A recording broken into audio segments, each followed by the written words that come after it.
Salmo 116. Me encontraba triste y angustiado e invoqué el nombre del Señor. Señor, salva mi vida. Mucho le cuesta al Señor la muerte de los que lo aman. El Salmo 116 nos habla de una realidad, de las cosas que tú y yo estamos totalmente seguros, es que en algún momento de nuestra historia, como una velita puesta encima de un altar, se acabará nuestra historia. Dice el Salmo 116 que mucho le cuesta al Señor la muerte de los que lo aman. ¿Por qué? Porque cuando Él mira hacia la tierra, se goza, se alegra con aquellos que se esfuerzan por vivir delante de Él. Y sabe que aquellas personas son en medio de este mundo luz, que esas personas son levadura, que esas personas son sal, que esas personas son fuego. Y lo que le duele al Señor es que se apague ese fuego que está ardiendo, que se apague esa luz que irradia a todos los que rodean.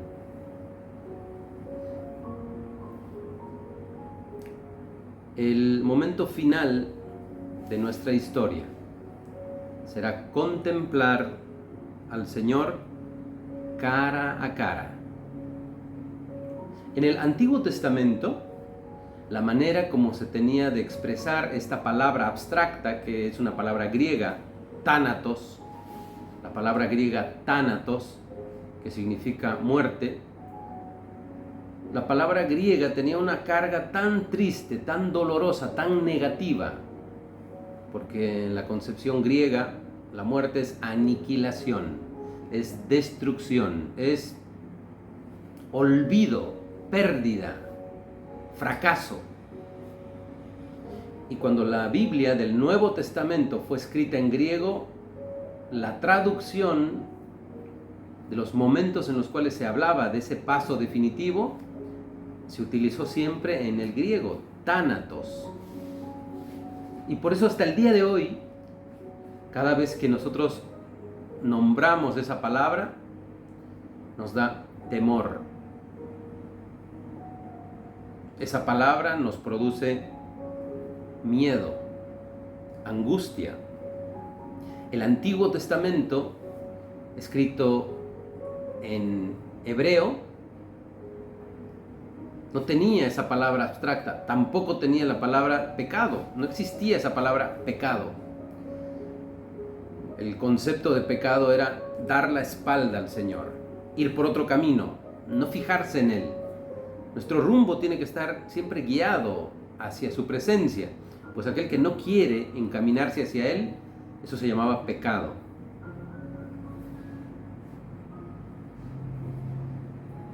Muerte era mirar el rostro del Señor cara a cara.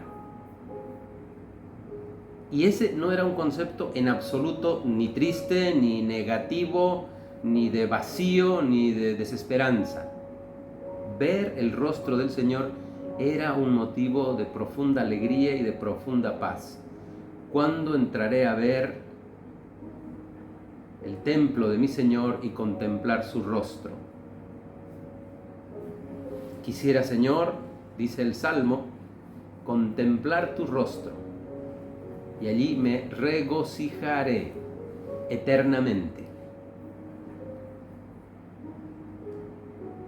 Al final de nuestra vida, dice San Juan de la Cruz, se nos juzgará en el amor. Y lo que tú y yo debemos entender es que ese último momento ya está escrito en la voluntad del Señor. qué persona podría aumentar un minuto más a su vida? Y respecto a esta terrible pandemia que hemos pasado, especialmente el 2020, que ha golpeado con saña, con tristeza y con dolor, podríamos pensar humanamente que era algo que no estaba en la mente del Señor. Podríamos pensar humanamente que fue algo que también le sorprendió a Dios.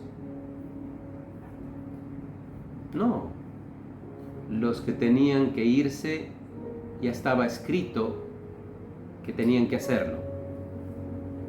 Podríamos pensar de alguien que ha fallecido, no sé, recién nacido, a los 5 años, a los 10 años, a los 20 años, o le faltaba tanto por vivir hacia adelante.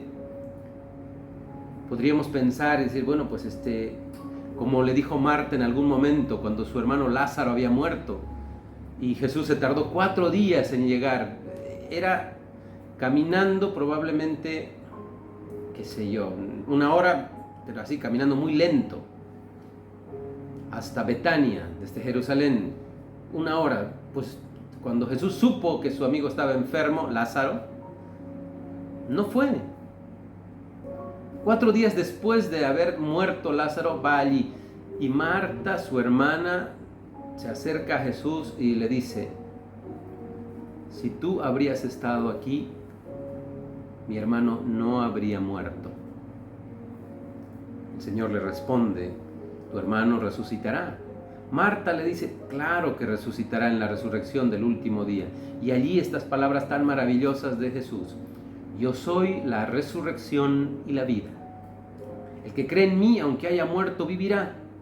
Y todo aquel que está vivo y cree en mí, no morirá para siempre. Estamos hablando de una realidad que nos acompaña. Estamos hablando de algo que no tendría que llenarnos de tristeza ni de dolor, sino de una profunda serenidad de saber que lo que ocurre cuando cerramos nuestros ojos para este mundo y los abrimos para la vida eterna es encontrarnos cara a cara con el Señor.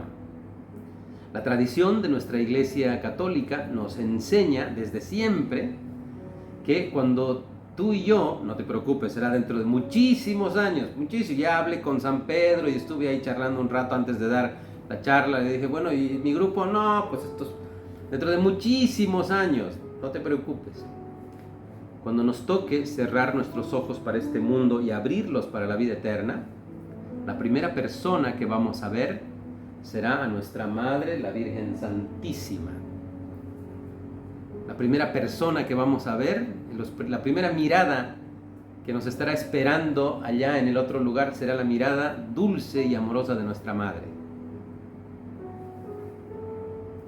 Entonces, ante esa realidad, no podemos, de verdad, pensar que, bueno, pues preferiría que la muerte dulce, como hablaban los griegos, la muerte dulce es echarme un momento en mi cama y listo, ya está, y se acabó. Y al día siguiente nos dimos cuenta de que aquella persona ya había entregado su alma al Señor.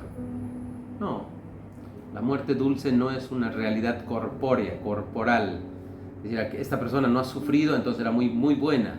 Esta persona ha sufrido mucho antes de irse, entonces, no sé, ¿qué sería? ¿No? A lo mejor no era tan buena. No, porque en la historia de prácticamente todos los santos, prácticamente todos los santos, el último instante de su vida no fue precisamente una alfombra de pétalos de rosas. Los últimos momentos antes de abrir la puerta hacia la vida eterna fueron momentos terribles. Ahí está Pablo, que estaba en la cárcel y el último momento ya sabía que le iban a cortar la cabeza con una espada. Ahí estaba Pedro, que en el último momento fue crucificado. Él decía, yo no puedo morir de la misma manera que mi Señor, Pedro, no puedo morir de la misma manera que mi Señor. Entonces él dijo, vuélquenme, ¿no? Entonces cuando vayamos a Roma, en la basílica donde están los restos de San Pedro, el primer papa de la iglesia. A la izquierda y a la derecha, en unas columnas de mármol, están unas cruces volcadas. Y uno se asusta y dice, pero ese es un signo satánico, este es un signo del demonio, volcar una cruz. ¿A quién se le ocurre? Entonces uno intenta llamar a alguien de seguridad, a lo mejor a una persona de estas que se quiere hacer la burla de la iglesia. Agarró la cruz, las dos cruces que están en unas columnas donde está la tumba de San Pedro, pero son cruces volcadas. Entonces uno diría, pues esto es una burla a nuestra iglesia. Alguien quiere lastimar a nuestra iglesia y se está haciendo la burla. No, esa fue la manera como decidió morir San Pedro. Entonces todos, la gran mayoría de los que entregaron su vida al Señor, que nosotros hoy le llamamos santos, santas, el último instante fue un instante doloroso, triste. Maximiliano Kolbe, uno de los pocos santos, no por la fe, sino mártir, no por la fe, no por confesar su fe, sino por caridad. Se le llama el mártir de la caridad.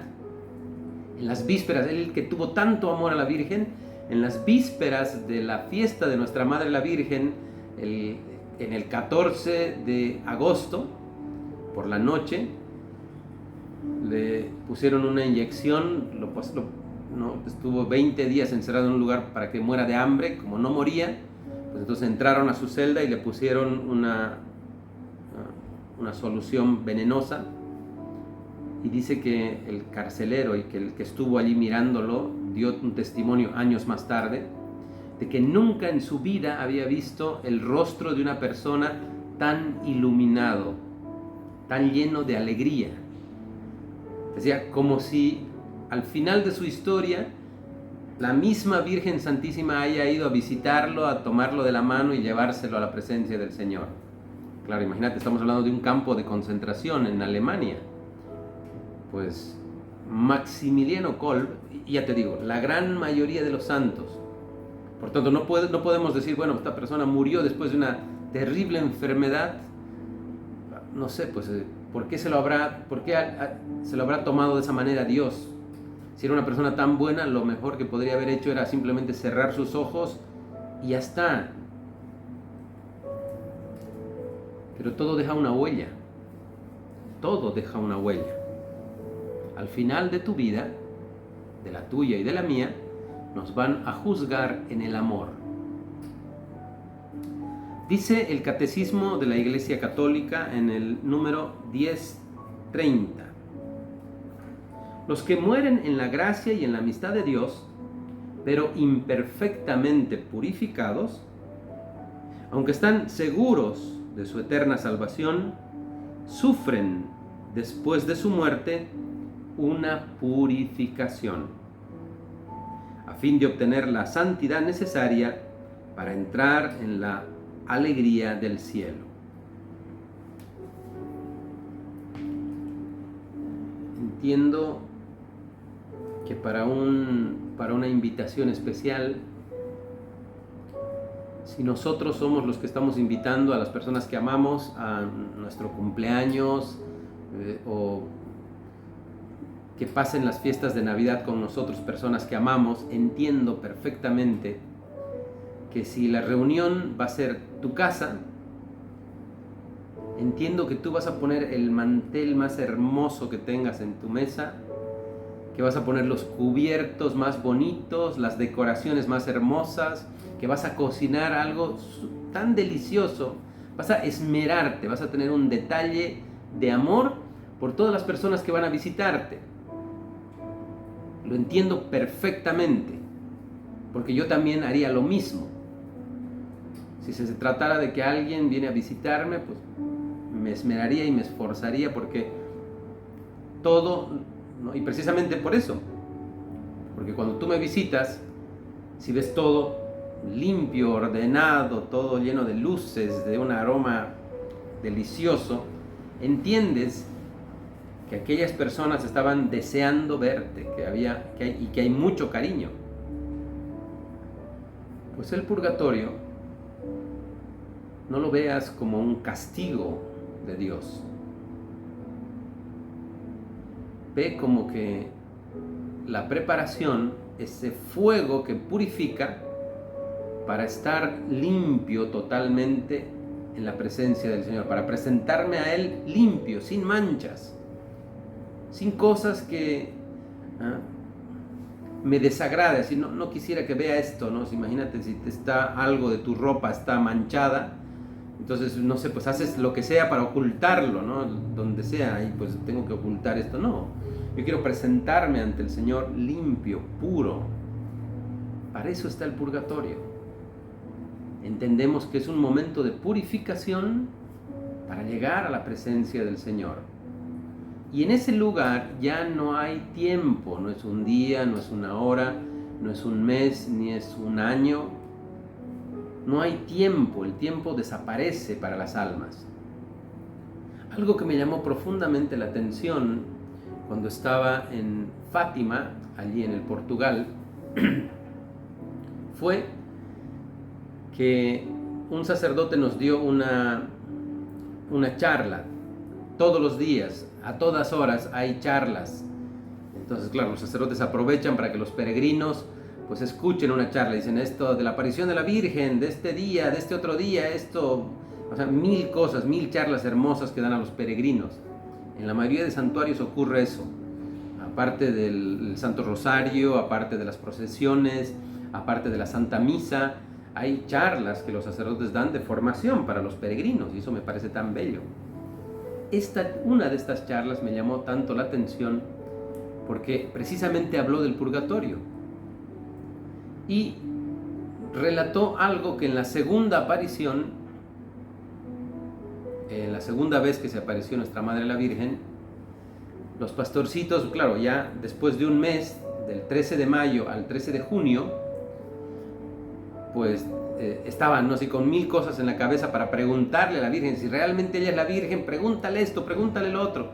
Entonces, Lucía era la que normalmente hablaba, la mayor, tenía 10 años Lucía, normalmente era ella la que hablaba con la Virgen cuando se aparecía, y le pregunta por 2 niñas que habían fallecido. Una tendría 10 años y la otra tendría 18, 19 años. Le pregunta por la primera, la más pequeñita, y le dice, ¿y ella dónde está?, le dice. Y la Virgen le dice, ella ya está en el cielo, ya está en el cielo. Y le pregunta por esta otra jovencita de 19 años, y ella, que había fallecido hace un par de meses atrás, y la Virgen le responde algo que de verdad a todos los que estamos allí reunidos nos llamó profundamente la atención, porque dijo, ella estará en el purgatorio hasta el fin de los tiempos. O sea, sí va a salir del purgatorio, pero estará en el purgatorio hasta el fin de los tiempos. ¿Qué podría haber hecho una jovencita de campo, de 19 años? ¿Qué podría haber hecho para que la Virgen diga que estará hasta el fin de los tiempos en el purgatorio? Entonces, lo que nos decía en esta reflexión el sacerdote, y esto me quedó muy grabado, era, digan a los fieles, porque había un grupo muy grande de sacerdotes, éramos como más de 100 sacerdotes que estábamos allí reunidos, digan a las personas que ustedes llevan en su pastoral, en sus iglesias, díganles que es necesario rezar por las almas del purgatorio, que es necesario pedir oración por las almas del purgatorio. Don Bosco tenía su amigo con el que había estudiado en el seminario y era su hermano espiritual, era su hermano, compartían todo, absolutamente todo. En el momento de empezar su vida, su amigo decidió irse a las misiones, y lo llevaron por la India y el Japón. Allí se fue. Antes de partir, entre los dos, Don Bosco y su amigo, le dijeron, mira, pues hagamos una promesa, que si uno de nosotros muere, si yo muero, tú te vas a encargar de celebrar por lo menos una misa a la semana por mi alma. Y si yo muero, pues entonces tú vas a celebrar, entre ellos, ¿no? Intercambiaron esta promesa y obviamente quedaron de acuerdo. Aquel amigo sacerdote, a los 3 años de estar en aquel lugar, se enfermó de una de estas enfermedades terribles, y murió. Y don Bosco empezó a cumplir su promesa. Una vez a la semana, el día lunes, en la misa que celebraba, recordaba espiritualmente, se acordaba de pedir por el alma de su amigo sacerdote. Habían pasado 20 años rezando una vez por semana, 20 años habían pasado, y bueno, pues don Bosco en algún momento dijo, pues ya está, ¿no? Don Bosco, él lo cuenta, él lo dice, ¿no? Dice, bueno, pues ya está, 20 años para un sacerdote que dejó su vida, su ministerio lo dejó tratando de evangelizar a aquellas personas que no sabían nada de Jesús. Entonces don Bosco dijo, bueno, pues estas misas, no sé, a lo mejor fueron así como que decorativas, porque este mi amigo sacerdote, seguramente al día siguiente de su muerte ya estaba en el cielo. Entonces a los 20 años él decidió no celebrar más la misa. Ese lunes no celebró la misa, y por la noche su amigo se le apareció. Él estaba durmiendo y se le apareció y le dijo, estoy a un par de misas de ir al cielo, no te olvides de mí. Entonces se levantó don Bosco, y hasta que murió don Bosco, no es que un par de misas, no, hasta que murió se acordó de rezar por su amigo sacerdote. Entonces, qué importante y qué necesario, queridas hermanas, queridos hermanos, qué importante y qué necesario es elevar una plegaria y una oración por nuestros fieles difuntos. ¿Dónde están ellos? Pues obviamente, por el amor que tú y yo les tenemos, si tú has perdido a tu mamita, si tú has perdido a tu papá, si tú has perdido a tus abuelitos, por el amor que les tenemos, no se nos pasa por la mente otra cosa que ya están en el cielo, por el amor que les tenemos. Decir, no, pues mi abuelita, una mujer tan entregada, tan comprometida, de tanta fe, pues ya está en el cielo. No se me pasa por la mente que pueda estar en el purgatorio. Pero como un acto de amor y de fe, recemos siempre por ellos. Que están en el cielo, pues esa tu oración llegará a otra persona de la familia. Porque en ese momento estás recordando a alguien de la familia. Esa oración le vendrá bien a alguien que está allí necesitando tu oración. No es que, bueno, no, disculpe, su oración no sirve para nada porque esta persona ya está en el cielo. No, todas las oraciones llegan a la presencia del Señor y tienen un fin. La Iglesia nos habla de 4 postrimerías, así es como se le llama. Las últimas, la teología del más allá le llama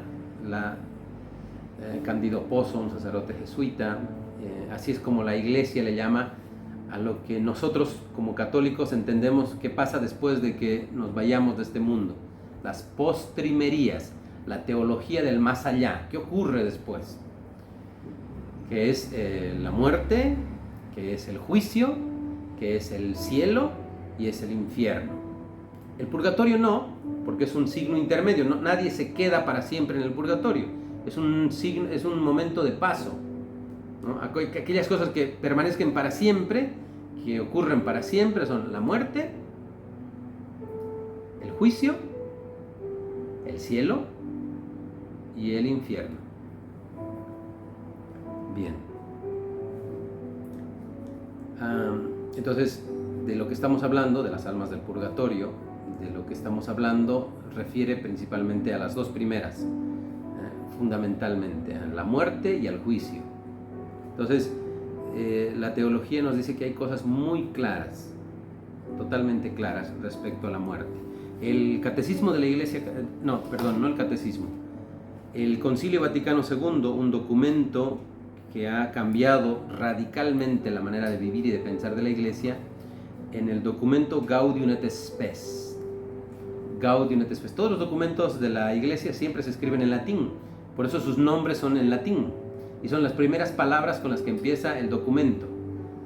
Cualquier nombre de cualquier encíclica de nuestro Papa, si tú recuerdas cualquier encíclica del Papa, cualquier escrito del Papa, las primeras palabras con las que empieza ese escrito, así es como se llama el escrito, no ponen otro nombre. Entonces, este escrito del Concilio Vaticano II se llama Gaudium et Spes, las alegrías y las esperanzas. Habla al respecto de la muerte, en el punto número 18. Ante la muerte, el enigma de la condición humana alcanza su culmen.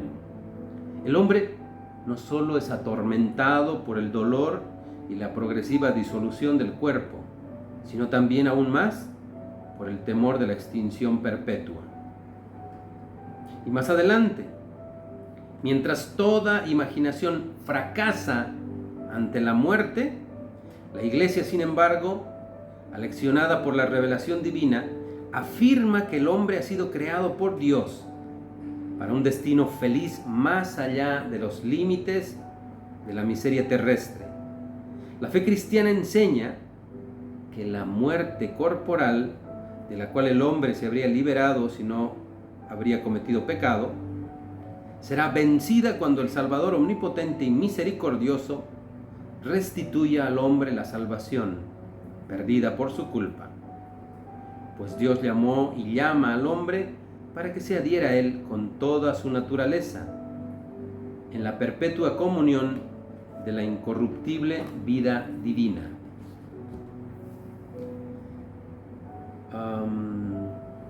Resumen, por favor, ¿qué quiso decir?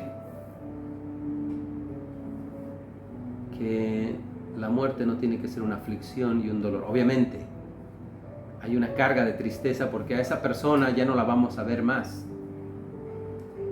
Ya no voy a escuchar su voz, ya no voy a mirarla, ya no voy a darle un abrazo ni un beso, y humanamente me lastima. Pero espiritualmente hay algo, y esto grábatelo en tu mente y en tu corazón, espiritualmente hay algo que nunca, ni siquiera la muerte va a destruir, que es el lazo de amor que hemos construido con aquellas personas que se han ido. El amor, dice el Cantar de los Cantares, es más fuerte que la muerte. El amor es más fuerte que la muerte. Entonces hay un lazo que nunca se va a romper. Por eso debemos recordar a nuestros fieles difuntos, no 5 años, 10 años, 20 años, y como Don Bosco, decir, bueno, ya está, ¿no? Ya 20 años celebrando, listo, ya te dimos todas las oraciones que podíamos y nos excedimos, ¿no? Y de pronto se le apareció, le dijo, me faltan un par de misas más para entrar al cielo. Ay, discúlpame. Nunca podemos dejar de recordar a aquellos que han formado parte de nuestra vida, porque no por el hecho de que no los veamos significa que no están allí presentes, ¿verdad? Así que una realidad respecto a la muerte, una realidad teológica es: moriremos como hemos vivido. Y esto no se trata, ya se los había comentado antes, ¿no? No se trata de tuvo una muerte terrible, ¿no? Un accidente, tuvo una muerte terrible. No se trata de recordar el momento físico en el cual, el momento histórico en el cual se fue y cómo se fue. Uy, se fue de una manera terrible y trágica, un accidente o una desgracia natural, ¿no? Algo pasó, no sé, un río que se desbordó o una pared que se cayó, no. O sea, no es, murió de esa manera tan trágica, por tanto fue una persona no tan buena, no. En el ámbito espiritual se muere como se vive, es si toda tu vida has estado en la presencia del Señor, morirás en la presencia del Señor. Si en tu historia te has olvidado de las cosas espirituales, probablemente lo último que estés pensando en el momento de tu muerte será, qué sé yo, el dinerito que tienes allí, a ver cómo van a repartirse las joyas que estoy guardando, espero que las repartan.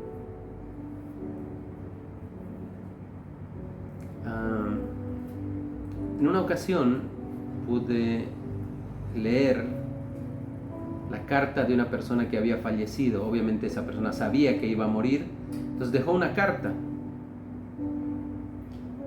Y en esa carta era así como que mi chamarra, digamos, esta chamarra que tengo, que era una chamarra muy linda, se la dejo a mi primo. Mi juego, digamos, él jugaba tenis, entonces el juego de raquetas que tengo se los dejo a mi otro primo. Y no sé qué, ¿no? Entonces así. Y todas las cosas que se leía en esa carta eran cosas materiales.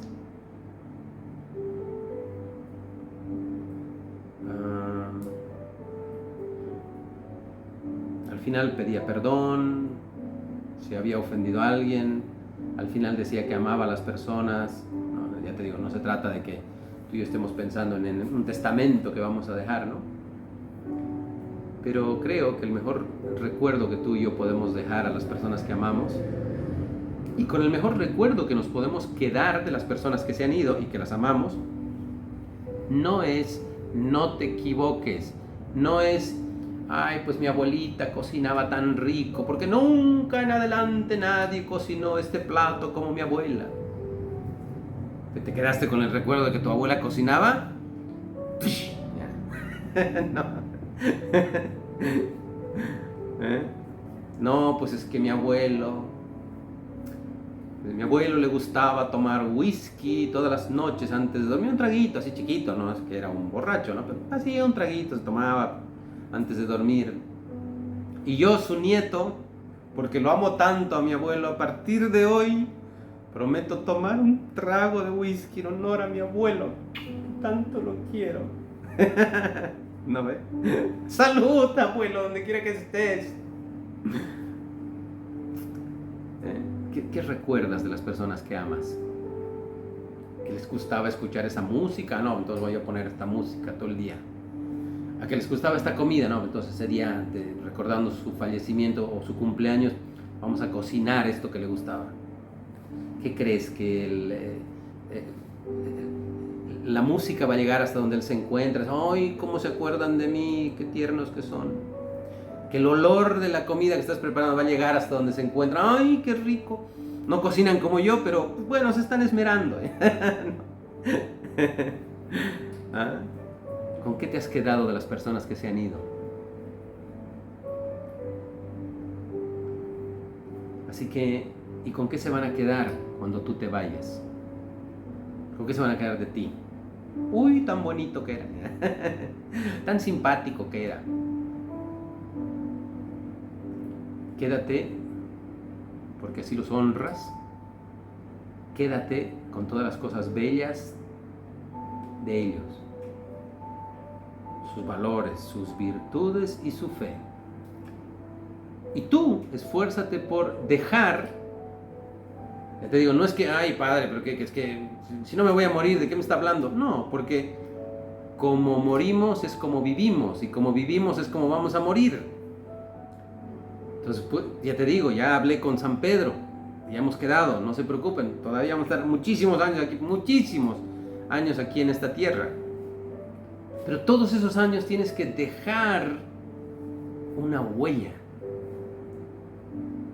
de amor, una huella de perdón, una huella de fe, una huella de esperanza, una huella de caridad. En el momento exacto de nuestra muerte, en ese preciso instante de nuestra muerte, nuestra iglesia, claro, ya te digo, ya se ha acabado el tiempo, ¿no? Ya para ellos ya no hay un día, una hora, murió hace una hora, no. Inclusive a nosotros los sacerdotes, te lo digo esto con mucha claridad, y porque es así, Si una persona me llama, me dice, padrecito, mi familiar ha muerto, ya ha muerto, pero quiero que lo confiese. Los sacramentos, todos los sacramentos son de vivos. O me llaman del hospital del niño, acaba de nacer un bebé y ha muerto, entonces la mamá me llevó su bebé muerto a la iglesia, así envueltito, o alguien de la familia me lo llevó y me dijo, padre, quiero que lo bautice a mi hijo, y está muerto. Los sacramentos son solamente para los vivos. En la iglesia, nosotros los sacerdotes, lo que hacemos es, digo mentalmente, no lo digo, no lo expreso para que lo escuche la gente, yo digo mentalmente, esto es lo que digo. Si el alma todavía está presente, esto lo digo mentalmente, si el alma todavía está presente en este cuerpo, y lo que digo enseguida es, yo te bautizo en el nombre del Padre, del Hijo y del Espíritu Santo. O sea, lo que está escuchando la gente es, yo te bautizo en el nombre del Padre, del Hijo y del Espíritu Santo, al bebecito que está ahí, muerto. A la persona que ha fallecido, yo digo mentalmente, no lo escucha nadie, digo, si todavía tu alma está ahí presente, y lo que escucha toda la gente es para esa persona que ha fallecido, una persona mayor, yo te absuelvo de tus pecados en el nombre del Padre, del Hijo y del Espíritu Santo. En la iglesia, claro, porque es una realidad sobrenatural. No sé qué tiempo está el alma, todavía está presente el alma. Hay muchos testimonios de personas que han muerto, se me ocurre, anótalo y después lo buscas en internet, Gloria Polo, una colombiana, anótalo y después vas a escuchar un testimonio que te va a poner los pelos en punta. Gloria Polo, una colombiana, es un testimonio de hace 20 años atrás, no es que, pasó hace 1000 años, no. Entonces, esta realidad, yo no sé, en la iglesia, en algunos lugares lo he escuchado, que los 8 días que nosotros rezamos, por eso hacemos 8 días, es el tiempo, lo he escuchado, que el alma está despidiéndose en los 8 días. Y el 8º día, por eso celebramos el 8º día, es el 8º día donde ya se va a cumplir donde tiene que estar esa alma, los 8 días. Mientras pasan los 8 días nos estamos despidiendo, por eso todos los días, desde que muere hasta los 8 días, estamos pendientes de esa persona, ¿no? Pendiente de rezar en familia por esa persona, nos estamos despidiendo de ella. Te digo, ¿es verdad, padre? ¿No es verdad? O sea, digo, que recemos, ¿qué malo te va a hacer? ¿Qué mal te va a hacer? No, pues es que si, ¿no? Estamos rezando por su alma, ya está. ¿Qué mal podría hacerle? Si se está despidiendo, pues ya está. Muchos de nosotros hemos pasado, muchísimos de nosotros hemos pasado, cuando mi primo, que en paz descanse, que era mi hermano, con el que la misma edad teníamos, compartíamos 1000 cosas, era algo increíble, era mi hermano, o sea, mi primo era mi hermano. Un día antes de fallecer no pude dormir, y me soñé con él, y dije, mañana mismo le voy a llamar por teléfono. Y cuando ya estaba a punto de llamarle, yo recibí la llamada de su familia diciendo, acaba de fallecer. Yo creo que él se estaba despidiendo, de verdad lo creo. Y en muchas ocasiones me ha pasado eso, con gente que ni siquiera es de mi familia, que yo fui a darle la unción y que en algún momento sentí una necesidad muy fuerte de rezar por esa persona. Se me vino a la mente y al corazón la figura de esa persona y de pronto me enteré que a las horas había fallecido. Muchas veces me ha pasado esto. Bien. Así que dice el libro de San Pablo a los Gálatas en el capítulo 6, versículo 10, mientras hay tiempo, obremos el bien. Mientras hay tiempo, obremos el bien, ¿no? No es como acostumbramos, no ustedes, otras personas de otros grupos, como acostumbran, ¿no? Así, todo para el último momento, ¿no? No, ustedes no, o sea, no ustedes, otras personas de otro grupo que ustedes no conocen, ¿no? Todo lo dejamos para el último momento. Esto tengo que hacer, no, pues mañana lo voy a hacer. No, pues, y claro, como que nos da más fuerza para hacerlo, estamos más motivados porque dentro de una hora hay que hacer, no, pues entonces lo voy a hacer, ¿no? No. Dice San Pablo a los Gálatas, San Pablo te dice a ti y a mí, mientras hay tiempo, obremos el bien. O sea, este es el tiempo para obrar cosas buenas, para perdonar, para sonreír, para dar un abrazo, para decir a las personas que las amamos, para ser felices e irradiar esa alegría. Por eso al Señor le duele la muerte de aquellos que lo aman. Porque cuando tú te rodeas de una persona que ama al Señor, tu vida es pacífica, tu vida es serena, tu vida es alegre. Pero cuando tú te rodeas, tristemente, a lo mejor a alguien le ha pasado, cuando tú te has rodeado de alguien que no tenía a Dios en su corazón, tu vida era triste porque eran insultos, eran gritos, eran malas palabras, eran ofensas, era... ¿ah? Yo diría, bueno, pues,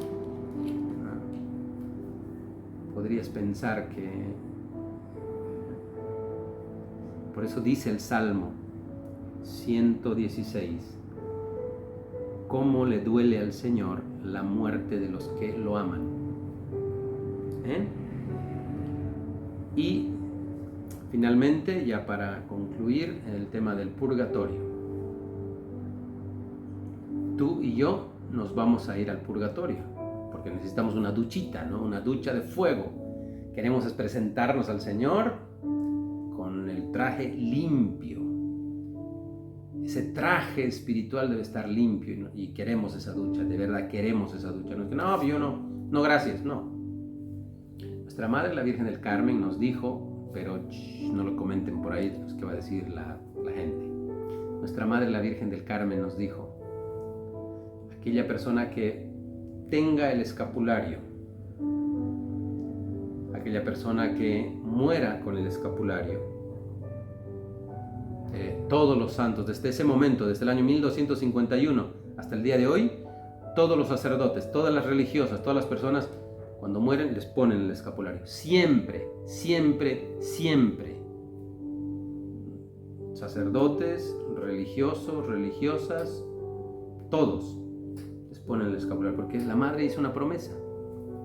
Aquella persona que muera con el escapulario, dice la Madre, el sábado siguiente, hoy es jueves, este sábado,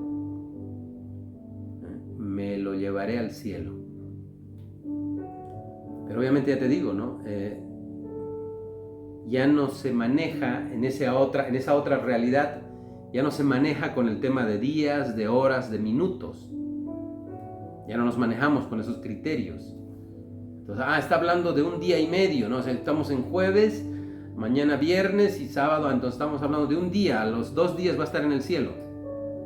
Ya no se está hablando en esos términos. Porque un